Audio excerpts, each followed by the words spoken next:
Hello and welcome to our new weekly IG Live series because, it seems like that's what all the cool kids are doing. Plus, it seems like a great way for you to get to know our members. We have so many members with expertise in different areas, and today we are going to be talking to one of them.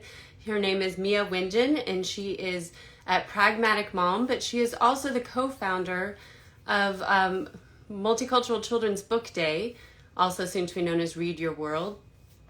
And hello, we're going to be talking to her about Multicultural Children's Book Day and also getting some ideas for books to read today.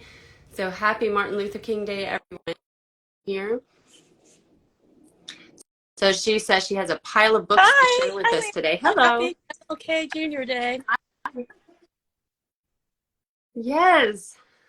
Thanks. I hope everybody out there is having a good day with their families and out in their communities. And I'm excited to hear about the books you have to share. I don't know if you want to talk first about Multicultural Children's Book Day or if you want to share the kids' books first. I can start with the books, I guess, right? Okay, so I did some research, and yesterday I walked to my public library, and, most of the MLK books were wiped out, which I think is a good sign, But anyway, I got a few, but I went to the Be a King, like Twitter, just to sort of, get some ideas. And one thing that they said was, let's give some credit to Coretta Scott King, because 4 days after her husband was murdered, she started the nonprofit on his behalf. And that is the only reason why we're celebrating this holiday today. And so there's this beautiful picture book that I found by Natsuke Shange and illustrated by Kadir Nelson. And it tells the love story of them, but also, more about her. And I didn't realize that they met when they were in Boston.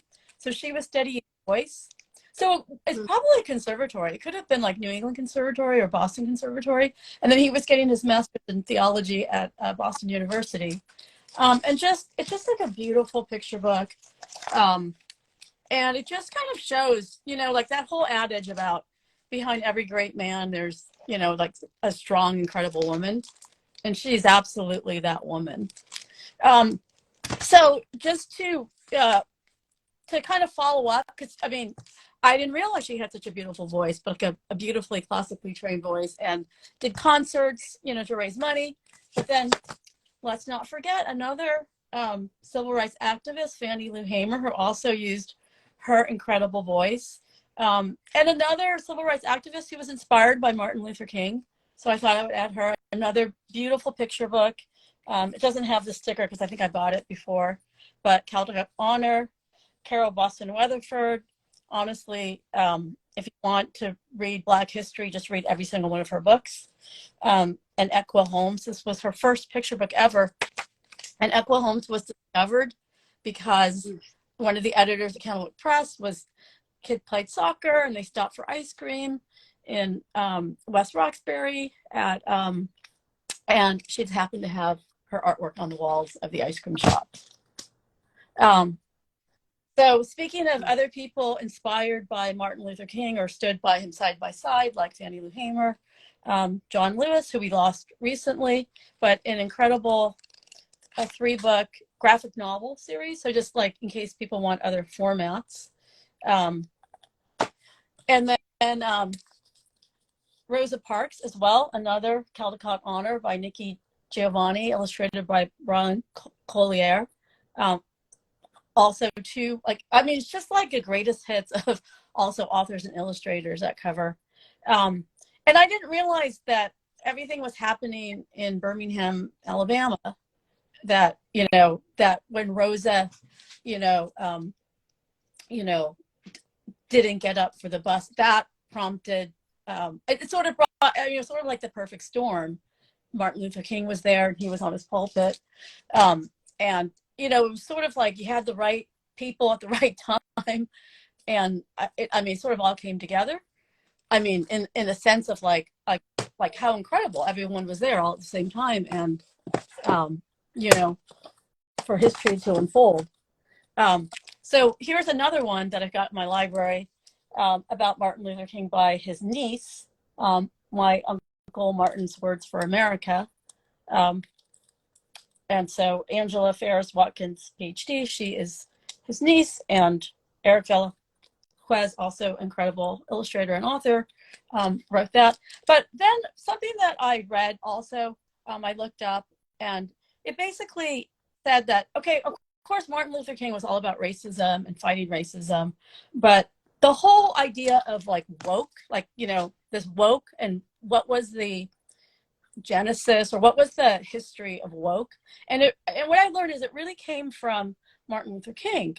And in his sermon, like a famous sermon, he like told his people or parishioners, you need to be awake, like keep your eyes open, be awake, and be awake to racism, the structural racism. And it was all about like structural racism, why Black Americans were not getting the same economic opportunities as white Americans.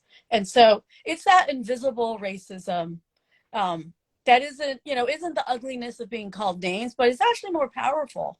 And so some examples were before civil rights movement, people of color, Black, Japanese Americans, they were not allowed to work in government positions. So you could not be a civil servant. You could be in the military, but then you were not getting the same opportunities. You were not, like a Black woman could not be a nurse. A Black man or woman could not learn how to fly a plane. And then there was other structural racism where it wasn't the law, but, there were very, very few Black police officers or firemen, for example. And so Carol Boston Weatherford wrote a book about the Tuskegee Airmen. And this was the first opportunity African Americans had to learn to fly planes through the military, and only as a result of, like a shortage because of the war. And so like that's one example. And so like there's like an example of like the racism that maybe we're more familiar with, like Granddaddy's Turn, A Journey to the Ballot Box, about, voter rights. And, and we should know about it. And in fact, voter rights are threatened more than ever. But this whole thing about economic opportunity, what's so interesting is that it hasn't changed since 1968. So the stat I looked up was that African American, like if you look at any stats of, how much are white families worth versus Latinos or Blacks or all others, it's still the lowest for Blacks. And then there was this headline that went around the Boston Globe that was shocking. And it said like the average white family in Boston's net worth was pretty close to $250,000. And then the average Black family was $8. And they were like, no, that's not a typo. It really is $8.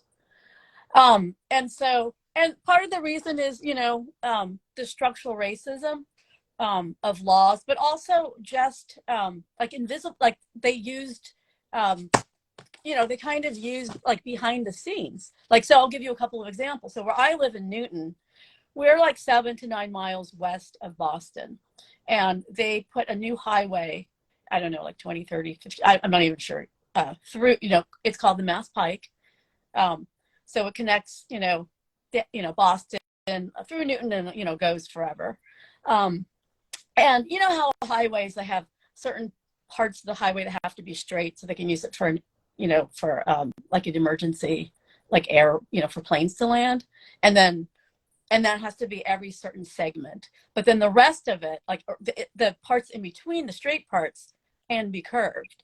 So I don't know who did it, whether it was Boston or Newton or like multiple, but they basically curved the Mass Pike to run through Newton to wipe out what was the middle class and upper middle class Black community. And it's the only place in all of Boston, if you were middle class, upper middle class, not living in an impoverished area, that was safe for you to live. So these are the people who have their summer homes in, like what still exists, their summer homes in Martha's Vineyard, that whole Black enclave. So they were all living in Newton, and they deliberately, you know what I mean, like, you know, planned it so it wiped out like a good chunk of it. Like, you know, it was a very deliberate. And then you were like, oh my gosh, that's so surprising. But of course we know Boston's a very racist city. But then, like in Manhattan Beach, California, because I grew up in Southern California, and Manhattan Beach is part of the South Bay, so it's near Hermosa Beach and um, um, Redondo Beach. It's near Venice. It's like an affluent area. So there was beachfront property in Manhattan Beach. Like, Manhattan Beach is like one of the most expensive out of that whole very expensive area. And it was a Black hotel owned by a Black family, you know, back in the day. They owned it for hundreds of, you know, they owned it for at least 100 years. And some time ago, so they owned this hotel. It was like a thriving hotel before the community got built up. And then I don't know who, but it was like through Manhattan Beach, they used their eminent domain to seize the property of that Black family for no reason other than to take it away from this Black family. And so it sort of became like they tore down the hotel, and it was sort of like empty space. You know what I mean? And the only good news is that, you know, more recently in the last few years, because of George Floyd and the whole re-examining structural racism, that Manhattan Beach, as a government, as a governmental, you know, not the community, but as a government, reached out to the survivors of that family and paid reparations. And in terms of reparations, Evanston, Illinois, my daughter goes to Northwestern in Evanston. They're the first and only municipality or city to make reparations because, of course, you know, many people heard of redlining. And one of the reasons why African Americans don't have this multi-generational wealth that white families have is because they were denied mortgages. And it was because of like this like secret red line that people drew. And then if you lived in that area, you were denied mortgages. And so Evanston, which has, it's an affluent community, but it's like, it has a section that isn't, you know, so it has socioeconomic diversity, and the area that isn't, you know, where the homes are not worth like a crazy amount of money, that's where the African Americans live.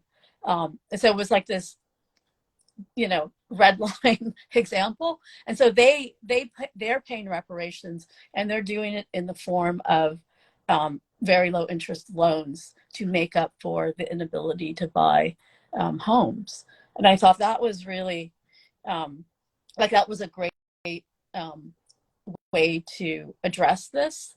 And I'm sure, like, I live in Newton, where, you know, like, we're considered you know, it's considered like an affluent community, but we're always like, oh, we don't have enough money for our public schools, or our roads are in terrible disrepair. And it's, you know, it's the same. I'm sure, like, Evanston probably feels the same way, and yet they still made this effort and made it happen. Like, it's actually happening. And so other examples of structural racism is this book, Tiny Stitches: The Life of Medical Pioneer Vivian Thomas, by Gwendolyn Hooks, and illustrated by Colin Bootman. And this is just one small example of, if you were Black and you did something. One, it was very hard for you even to get a job in the field if it wasn't like a low paying job. So in this case, he made a medical like discovery, and it was like, it's considered lucky he was able to get the job where he was allowed to work in the medical profession, and yet he was not allowed to take credit for it. The white surgeon that he worked for, I mean, I guess, had to take the credit, or like, you know, but I mean, like, the discovery was credited to his boss, who was white, and, you know, if there was any like financial benefit to it, it didn't go to him, and went to his white boss. And it's only like recently that, you know what I mean, like, there's even sort of a rumbling about, you know, this sort of, you know, great unfairness, you know what I mean? And also, this is a book that isn't probably widely known, so people probably don't still realize, you know, and it's one of many. So this is one have to, I mean, it's an injustice for him. And then you have to think it's kind of an injustice for all of us. Because imagine if he had had the freedom to work as he should have been able to, what other inventions and discoveries he would have made that we all would have benefited from. Because it wasn't he a cardiac surgeon? Is that what it was? It was some kind of invention that they used, I think, in open heart surgeries or a way to do the surgeries. So imagine what other things he would have done that would have benefited all of us if he had been able to That's work right. as he And I was think supposed open to. heart surgery is for babies. And also just as a But that, role model. You know what I mean? How many more generations of doctors who, you know, from, you know, African American doctors could he have inspired or mentored or, you know? Yeah, absolutely. So my very last book is Be a King, again by Carol Boston Weatherford. And and I had more books, but this is the only book I could find. I think I donate a lot of my books, and because I know I own Martin's Big Words, and I literally, I think I gave it away. But I wanted to end on this book because it's about Martin Luther King, but it's not, you know, his words in anything. It's really more like, okay, so we all, I mean, like, so one aside would be that Martin Luther King is revered now, but when he died, 75% of Americans disapproved of him, and 50% of Blacks disapproved of him. But now that, you know, we have our holiday, and we forgot about that part because, you know, the messages that he spread were very threatening. This book is more like, okay, now be a king. So take his words to heart, Martin Luther King. So on this day where we celebrate Martin Luther King Jr., let's remember what, you know, like what he stood for and what he advocated for and what he wanted us to do, and then let's go out there and practice it, you know. And so this is a really great book to say, like, okay, um you know, how can I help carry the work forward, and you know, it's something that we can all do in everyday life no matter what age. So anyway, that is my um Martin Luther King Jr.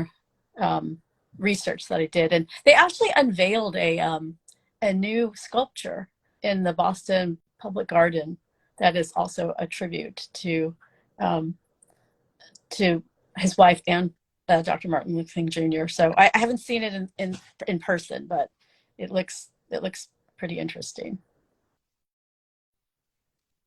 well, thank you for those books. I mean, there's such beautiful books, and there are a lot more now that are coming out about either about directly about his life or, like you said, other heroes of the civil rights movement. And I love that you mentioned that we should be thinking about how we can carry on his legacy in our everyday lives. This is such a great the holiday is a great time for us to step back and reflect on that. And just to segue into the next portion, I think the thing that we've been doing a lot is you know, and ties directly into the books you were sharing, is about educating the next generation and sharing these stories with kids and making sure, you know, that they know this history, and also that they're kind of inspired to get out and get involved in their communities as well as they, you know, as they get older, which is the whole point of Multicultural Children's Book Day, Read Your World. So could you tell us a little bit about that? It's coming up very soon, and I love that it comes so soon. You know, it's kind of right in between Martin Luther King Day, right before Black History Month. I mean, it's just a great time to Right, and be also right celebrating diverse before Read books. Across America. So Right? yeah, so thank you so much. That was such a nice, you teed it up so nicely for me. So this year we're celebrating Right. on Thursday, January 26th, and we're going to have this huge virtual party. Like in the past, we had a Twitter party, and this year it's a virtual party. So everyone, please sign up. We'll be discussing these kinds of questions about the state of children's book publishing, diverse books that we love, diverse books that we wish you know, we wish more could be made. But we're also giving away 14 book bundles, and so you can win books like these. Um, and we're giving it away. I mean, like a book bundle, like every 5 minutes, based on who participates, and yeah, we're celebrating diverse books all year at Multicultural Children's Book Day. And while the sign up has been closed for people to get books for free, just keep us in mind next year. So next fall, you can sign up to review books and get free books. But in the meantime, you know, a lot of great opportunities to win these incredible packages. So And if you if you follow the hashtag read your world, you're going to start seeing, I've already seen quite a few happening, and especially over the next week or so you're going to see more book reviews. People are going to be reviewing these really wonderful children's books, diverse children's books, and posting it on their social media or on their blog. So if you're looking for really great suggestions, just follow that hashtag. We're going to repost a lot of them. I say we, I'm on the other channel on Read Your World MCBD. We're going to be reposting and sharing a lot of those reviews on there, so you can get a lot of really great ideas for books to read. We're also going to have on the Multicultural Children's Book Day website, it's this giant linky where people can link up all of their reviews. They could be ones that they've done for this year or ones they've done for the events in the past. So such a great resource. It's humongous. I can't remember how many, like more than 100, more than 200. I don't remember how many yeah, ones we usually get yeah, no, linked up in we the get linky, but they're just hundreds. lots, hundreds of reviews. So if you're looking for really great books, that's a great resource you can watch out for. And like I said, if you follow the hashtag, you're going to start seeing those over the next week or so. And then the virtual party, it's happening Thursday, January 26th, 9 p.m. Eastern. It goes usually an hour, and so 9 to 10 Eastern or 6 to 10 p.m. if you're on the West Coast. And it's a great way to connect. There are a lot of authors that are on there, illustrators, teachers, parents, families. You know, there are a lot of people who are really interested in diverse books or who help create diverse books. So it's a neat way to connect with other people. And like Mia said, So tons of prizes, you'll need really to great sign up to prizes. get the link. So be sure it's like on my Mhm. Instagram, like you can get the link off my like in the bio, but make sure you sign up so you get the link. It's a Zoom party, and all are welcome. Um, you know, and we really want authors, illustrators, book publishers to come, because when people ask like, hey, you know, what's a book about this and that, I mean, be sure and chime in, and you know, shameless self promotion is encouraged. You know. Yeah, definitely. It's a really fun party, and like Mia said, there's a lot of discussion about what we like that's happening when children's books, what we want to see, how we use it to help our kids, whether it's you're in the classroom or at your homes. It's a really great way to connect with other people. So again, you can find all that information on her Instagram. That's Pragmatic Mom. You can also go to Read Your World MCBD or the Multicultural Children's Book Day website and get all that information. And we'll be sharing it on Multicultural Kid Blogs as well, since we're a co-host.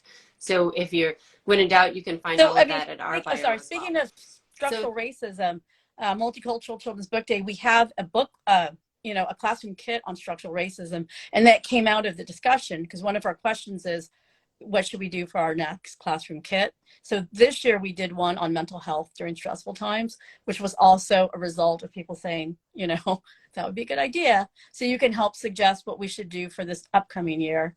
You know, because that's, you know, we'll have 6 questions. That's like one of the questions. yeah, and we really pay attention to what people say in the comments because we want your feedback for what kind of resources would be useful for you. So be sure to chime in.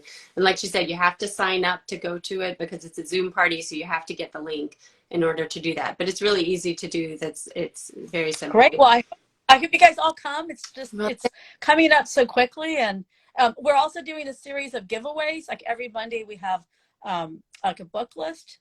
And many of those book lists also have giveaways. So that is our hashtag Read Your World Book Jam 2023 book series, in conjunction with the Children's Book Council. So that's also part of our Multicultural Children's Book Day celebration.